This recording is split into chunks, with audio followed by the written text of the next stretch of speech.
जय हिंद दोस्तों, स्वागत है आप सभी का एक और लेटेस्ट वीडियो में। मैं हूं गौरव और मेरे साथ हैं लाल टोपी नहीं, मेरे साथ हैं डीसी लाल दीदी लाल टोपी। अरे लाल यार, टोपी का वीडियो आप नहीं पहना है है। सर। लाल टोपी तो आपने पहना है, मैंने नहीं पहना। हाँ, ठंड लग रही है यार डीसी यार। हम्म, अच्छा, वैसे बोलोगे तो उतार देंगे, लेकिन ठीक है यार, ठंड लग रही है यार। कल ना शादी में थोड़ा शादी तक किसी के मतलब अपने रिलेशन में कहीं पे, तो रात में काफी लेट तक रुक गया। तुम्हें तो पता ही है डीसी, तो यार ठंड ठंड सा लग रहा है। खैर चलो, दोस्तों पता है आप सबको कि पाकिस्तान के अंदर में भाई आज बड़ा भयंकर कॉमेडी हुआ है दोस्तों। आज एक तो पाकिस्तान का फॉरेन मीडिया आता है, मतलब फॉरेन जो इनका क्या नाम है, फॉरेन अफेयर वाले आते हैं, ठीक है। और कहते हम्म, हैं कि आपको याद है कुछ दिनों पहले चीन ने कहा था कि अरुणाचल, कहता ही रहता है चीन तो, अरुणाचल हमारा है, अरुणाचल हमारा है ना। तो उस पे हम्म, आता है और पाकिस्तानी मीडिया कहता है, इनके फॉरेन मतलब मीडिया नहीं, इनका फॉरेन अफेयर वाला, और स्टेटमेंट लिखता है कि जी हाँ दी, हम जो चीन के साथ हैं और हम चीन के इस दावे को हम भी सपोर्ट करते हैं। अच्छा। मतलब जिनका जिनका आधा मुल्क गिरवी हो, मतलब पूरा का पूरा पाकिस्तान भारत का ही है, ठीक है। केपी अलग है, बलूचिस्तान अलग है, सिंध अलग है, वो चला है हम्म, क्लेम स्टेटमेंट को सपोर्ट करने के लिए। मतलब ये आएंगे, ये मतलब हम्म, ये मिलेगा तुम्हें, आ जाओ। हम देखो यार, बता रहे। बढ़िया है, बढ़िया, करने दो, करने दो। बढ़िया है, वही कोई कह बात रहा हूँ, नहीं, बढ़िया करने है दो। सर, लगे हम्म, रहो। दूसरा कॉमेडी आज पाकिस्तान के डीजी आईएसपीआर ने किया है दोस्तों। डीजी नहीं, डीजे आईएसपीआर ने किया है, वो कल दिखाएंगे आपको। मतलब आसिम यो मुनीर के डीजे। सो कॉल्ड 6 सितारा पहनने के बाद, देखो वैसे 6 सितारा होता नहीं है पाकिस्तान के अंदर में, बट आसिम मुनीर सर पहन सकता है सर। तो 6 सितारा पहनने के बाद दोस्तों भयंकर फॉर्म में चल रहा है। मतलब आते ही धमकियां लगा दी हैं और बातों से बिल्कुल लग रहा है कि ईमू अब जल्द ही 72 के पास पहुंचने वाला है सर। 6 महीने लगे चाहे, मतलब इंतजार बहुत लंबा नहीं है। वो अब भांप लिया गया है पाकिस्तान का टेम्परेचर, और देख लिया डीजीआईएसपीआर ने, आसिम मुनीर ने, कि ये गुलाम कौम है और ये कुछ करने वाले तो है नहीं। वो कल दिखाएंगे हम्म, आपको। आज दोस्तों लाल टोपी का क्लिप है, और लाल टोपी क्योंकि अब सीडीएफ बन चुका है आसिम मुनीर, तो लाल टोपी ने देखा कि सीडीएफ बन गए हैं, तो अब लाल टोपी एक तरफ से डीसी मतलब कोस तो रहा है उसको, लेकिन बड़ा प्यार हम्म, से कोस रहा है। उसके हम्म, आवाज में एक बड़ा प्यार है आसिम मुनीर के लिए, लेकिन कोस भी रहा है कि अल्लाह तुम्हें छोड़ेगा नहीं, अल्लाह तुम्हें भुगतना पड़ेगा, तुमने ये नहीं किया, वो नहीं किया। ओके, भाई ओके। देखिए वीडियो के अंत तक, मजा आएगा। शुरू करते हैं डीसी। बाकी दोस्तों आप सब सपोर्ट और करते रहिए, चैनल को सब्सक्राइब करते रहिए, बेल आइकॉन को प्रेस कीजिए, और साथ ही साथ कमेंट करके आपको साजिश करना, मतलब षड्यंत्र भी करना है, और साजिश जो भी आप करना चाहें दोस्तों कर लीजिए। हमारे खिलाफ नहीं, मतलब पाकिस्तान के खिलाफ करना है। क्योंकि आप ज्यादा करना पड़ेगा।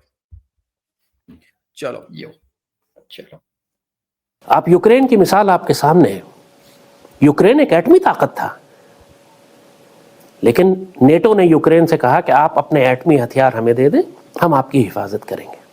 यूक्रेन के उस वक्त के सदर ने इस आलमी गारंटीज पे, जमानतों के ऊपर एटमी हथियार जाया कर दिए, और आज यूक्रेन का हाल देखें क्या है। पूरा मुल्क तबाह बर्बाद हो चुका। पाकिस्तान के पास भी ये बार बार आते हैं कहने के लिए। एक था बेगैरत हमारे पास जो कहता है कश्मीर का मसला हल हो गया तो हम एटमी हथियार जाया कर देंगे। जैसे पाकिस्तान को ख़तरा जो है वो सिर्फ भारत से, हमें इसराइल से तो कोई ख़तरा नहीं है, हमें दुनिया की दूसरी ताकतों से, उन्हीं से तो कोई ख़तरा नहीं है। उस बेगैरत के मुताबिक पाकिस्तान अब ऐसे दौर में दाखिल हो चुका है कि अच्छी तरह समझ लें कि आप वो वाहिद ताकत हैं जिसको तबाह करने के लिए दुनिया का हर कुफ्र मुत्तहिद हो चुका है। चाहे इसराइल हो, चाहे अमरीका, चाहे बरतानिया, चाहे भारत, सही बात। चाहे बात तो खवारिज, सही चाहे है। अफगानिस्तान। हम हुकूमत से कहेंगे, और अब हुकूमत क्या, अब हम बराह रास्त सिपहसालार से ही बात करेंगे कि जब अल्लाह आपको ज़्यादा बड़े ओहदे देता जा रहा है तो साथ आपकी जिम्मेदारी भी बढ़ाता जा रहा है। आपको पहले भी कहा था कि आपका एरिया ऑफ रिस्पॉन्सिबिलिटी सिर्फ पाकिस्तान नहीं है, पूरी मुस्लिम दुनिया है। अगर आप अहले फ़लस्तीन की मदद नहीं करते तो आप अपनी जिम्मेदारी पूरी नहीं कर रहे। अल्लाह के रसूल आपसे सवाल करेंगे, मगर कम अज़ कम पाकिस्तान की हद तक तो इस कौम को आने वाले ख़तरात और ग़ज़वा हिंद के लिए तैयार करें। या तो उस पूरी कौम को स्विट्जरलैंड की तरह लाजिम कर दें कि हर शख्स जंगी तरबियत लेगा, उसको सरकार की तरफ से राइफल और 200 राउंड मिलेंगे, और हर साल उसको आके अपनी ट्रेनिंग मुकम्मल करनी होगी। लाइसेंस खोल दें, कौम को इजाजत दें कि अपने पास कानूनी हथियार रख सके। आपको पता है कि मुल्क में खाना जंगी है, दहशत गर्दी है, खवारिज है, बलूचिस्तान लिबरेशन आर्मी है, भारतीय मुशरिक हमला करने वाले हैं। कौम को गैर मुसल्ला और निहत्ता क्यों रखते हैं? ये पाकिस्तान यार मुझे हंसी आ रहा है। मुझे सही में कभी कभी लगता है ये साला हमारा एजेंट एजेंट तो नहीं है कहीं। यार तुम सोचो ना, अगर सबके हाथ में बंदूक पकड़वा देगा, कल के डेट में कहीं हम्म। सब भिड़ गए और पाकिस्तानी फौज को पेल दिया है तो सबसे पहले तो पीटीआई वाले सोचेंगे ऐसे में हम भी घुस लेते हैं एसी में, और पहले तो ट्रेनिंग लेते हैं और सभी के हाथ में हथियार आएगा, फिर पेलेंगे सबको एक साइड में, पेल देंगे। है ना? बस सही है ना? की यार ये मदद करेंगे अगर स्विट्जरलैंड, पाकिस्तान में करोड़ों नौजवान क्या क्या बोल रहे हो, क्या स्विट्जरलैंड? मैं कह रहा था स्विट्जरलैंड का ये एग्जांपल दे रहा है, इसने इजराइल का क्यों नहीं दिया? इजराइल भी तो देता है ना, सभी के लिए ट्रेनिंग देता है यार। हाँ वही तो।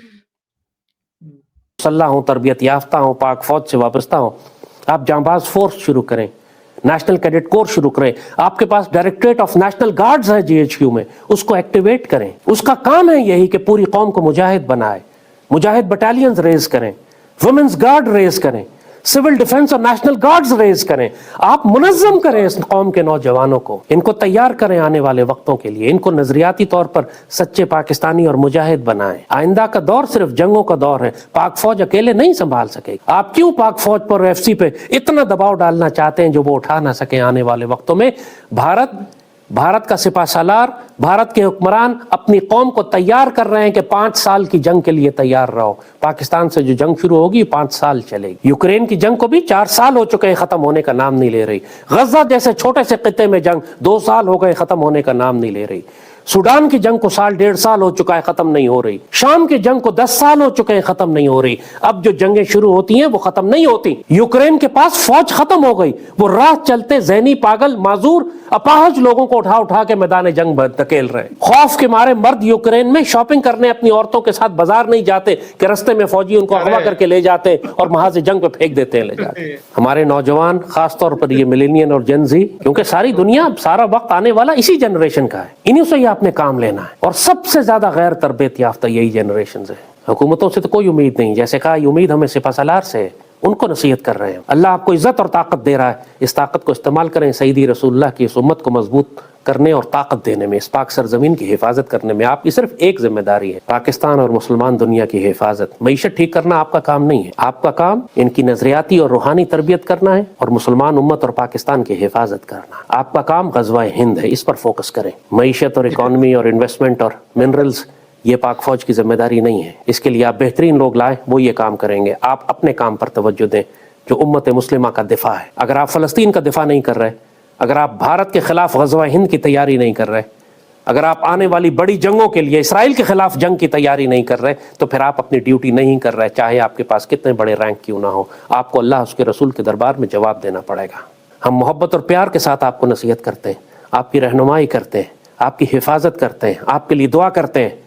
तो हमारी जानिब से ये तंबीह भी सुन लिया करें, ये आपके भले और बेहतरी के लिए है। आपके अतराफ में जो लोग आपको ये नसीहत नहीं कर रहे वो आपके खैर ख्वाह नहीं है। इस बात का बहुत ध्यान रखें कि आपके मुशीर कौन है, क्योंकि सईदी रसूलुल्लाह ने ये फरमाया, जिसका मफहूम है कि अल्लाह जब किसी हुक्मरान को तबाह करना चाहता है तो उसको बुरे मुशीर देता है, जो उसको बुरे मशवरे देते हैं, जो उसके आगे खुशामद करते हैं, जो सिर्फ तारीफ़ें करते हैं, उसको बुराई नहीं बताते, कमज़ोरियाँ और हकीकत से आगाह नहीं करते। और अल्लाह जब किसी हुक्मरान की खैर करना चाहता है, उस पर एहसान करना चाहता है, उस पर करम करना चाहता है, तो उसको ऐसे अच्छे मुशीर देता है जो उसको बुराई और गलती करने से रोक लेते हैं। अब ये आपकी मर्जी है कि आप हमें दोस्त समझते हैं कि दुश्मन समझते हैं, लेकिन हमारी नसीहत आप। अबे मुझे पता नहीं इसकी बातों से क्यों ऐसा लग रहा है दोस्तों कि यार ये DC right hand left hand बनना चाह रहा है आसिम मुनीर का। कोई कुछ मिल जाए इसको भी, कुछ कुर्सी उर्सी कहीं कुछ मिल जाए अगल बगल, है एडवाइजर टाइप का। ये कि हाँ बनेगा तो क्या लेफ्ट हैंड ही। हाँ हम पता नहीं मतलब आसिम मुनीर को फिर अपना हैंड इस्तेमाल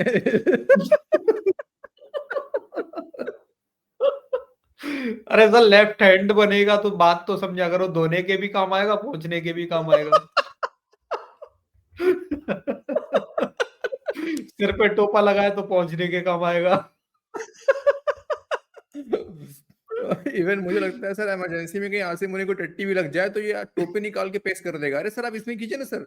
अरे अरे क्या दिक्कत है? ऐसा उदाहरण मत दो यार। सॉरी भाई, खाने का टाइम है, सॉरी डिनर का टाइम है, माफ कीजिएगा। Really very sorry guys. खतरनाक उदाहरण देते हो यार। वैसे भी कई सारी पॉकेट के ये पैंट और शर्ट बोट जैकेट पहनता है ना।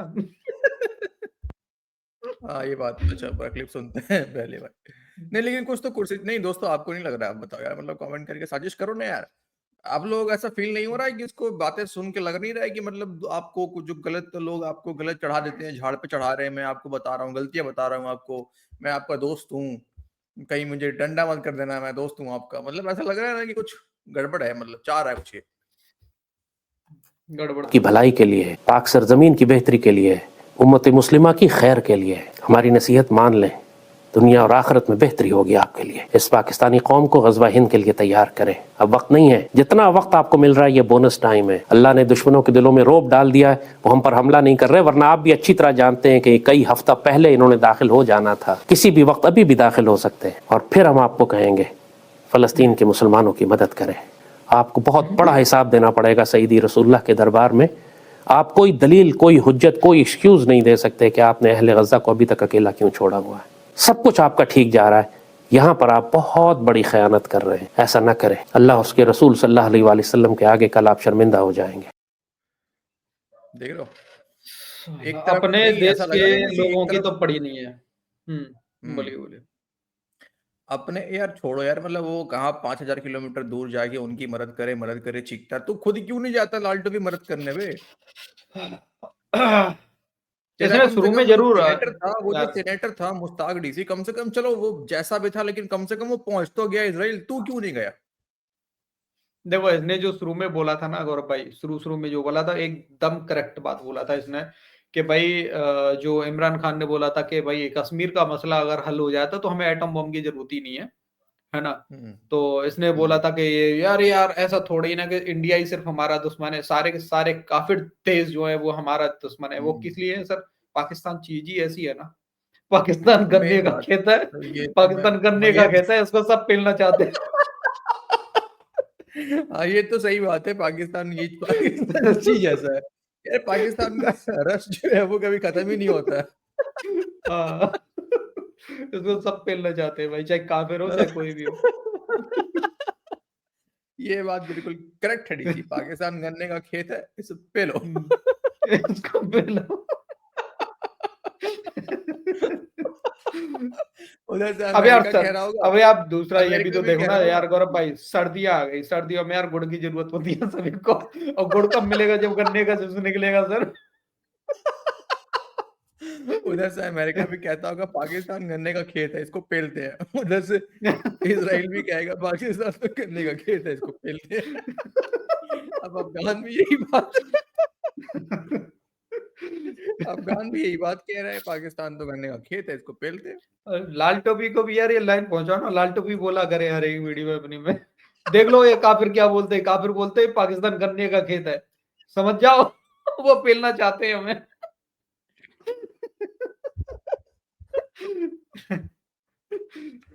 ओ भैया। हाँ, लाल टोपी देखो, अगर तुम इस वीडियो को देख रहे हो तो आप यही समझे सर कि हम यही कहते हैं पाकिस्तान गन्ने का खेत है, बाकी दोस्त लोग कमेंट कर देंगे नीचे में। चलो इसको भाई पेलो। लोग, तो आज की इस वीडियो में दोस्तों इतना ही। मिलते हैं आपसे अगले वीडियो में, कल और भयंकर भयंकर वीडियो लेके आएंगे भाई, मस्त मस्त डेवलपमेंट पाकिस्तान के अंदर हो रहा है, खतरनाक खतरनाक में। और